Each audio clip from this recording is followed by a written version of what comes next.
అయితే మీరు గిరిజన తండాల్లో, పల్లెల్లో, అలాగే పట్టణాల్లో చాలా విద్యా సంస్థల్లో విద్యార్థులకి వివేకవాణి వినిపించారు. అవును. అయితే ఈ వివేకానందుని భావజాలాన్ని సమాజంలో ముఖ్యంగా విద్యార్థుల్లో ఎలా వ్యాప్తి చేస్తున్నారు? ఎలా ఇప్పుడు మన తిరుమల తిరుపతి దేవస్థానం సంబంధించినటువంటి కన్వీనర్ మన నాగరాజు గారు ఉన్నారు, గోపాల నాగరాజు గారు. ఆయన తర్వాత చిదానందమూర్తి గారు, ఇలా నేను కొంతమంది టీం ఉండేవాళ్ళం.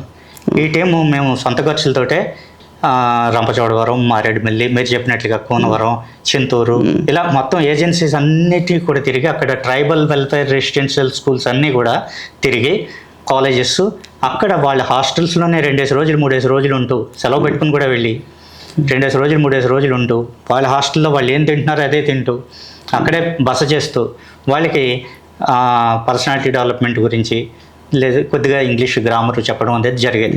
ప్రిన్సిపల్స్ కూడా చాలా ప్లీజ్ అయ్యి వాళ్ళకి కొన్ని, మా స్టాఫ్ కూడా కొన్ని విషయాలు చెప్పండి అని చెప్పి వాళ్ళు చెప్పించుకునేవారు. ఆ విధంగా వాళ్ళు చాలా విషయాలు మమ్మల్ని వాళ్ళు ఎంకరేజ్ చేసేవారు. మాకు ఇది కావాలి అది కావాలి అనడం వల్ల మాకు స్ఫూర్తి అనిపించేది నిజంగా. దాంతో వీళ్ళకి చెప్పాలి, నిజంగా వీళ్ళు మన వివేకానందన్ గురించి చెప్తుంటే వీళ్ళు ఇంత స్ఫూర్తిని పొందుతున్నారు, వీళ్ళకి వాళ్ళకి ఇటువంటి విద్యను అందించాలి అని. ముఖ్యంగా ఇలాంటి విద్యార్థులకి ఈ పరీక్షల్లో ఈరోజు చూడండి మార్కులే ప్రధానమైపోయింది. ఫెయిల్యూర్ని తట్టుకోలేకపోతున్నారు. Failures are the stepping stones to success అన్నది మర్చిపోయారు. అది స్కూల్లో ఎవరు చెప్పట్లేదు, కానీ విజయమే మార్కులను బట్టే విద్యార్థులను గౌరవిస్తున్నారు. అందుకని ర్యాంకులు రాకపోయినా పరీక్షల్లో ఫెయిల్ అయినా ఆత్మహత్యలు చేసుకునే వాళ్ళ సంఖ్యలు పెరుగుతున్నాయి. మేధావులు ఆత్మహత్య చేసుకునే దేశం బహుశా మన భారతదేశమేమో కూడా. అందుకని ఈ పాయింట్ను కూడా మేము నొక్కి చెప్తూ స్వామి వివేకానంద రచనలు చదివినట్లయితే ఎవ్వరు కూడా ఆత్మహత్యలు చేసుకోరు అని చెప్పడం జరిగింది. అలా ఆ పాఠాలు విని నిజంగా ఆత్మహత్యలు చేసుకుందాం అనుకున్న వాళ్ళు మాకు ఫోన్ చేసిన సంఘటనలు కూడా ఉన్నాయి.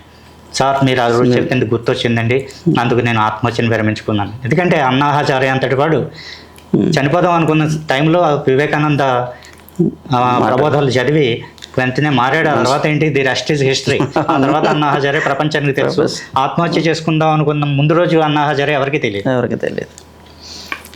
అదండి స్వామి వివేకానంద స్ఫూర్తి అండి. ఇటువంటి స్ఫూర్తిని ముఖ్యంగా యువతకి అవసరం కాబట్టి మేము ఇలా మీరు చెప్పినటువంటి ఎన్ని చోట్లకి తిరగడం జరిగింది.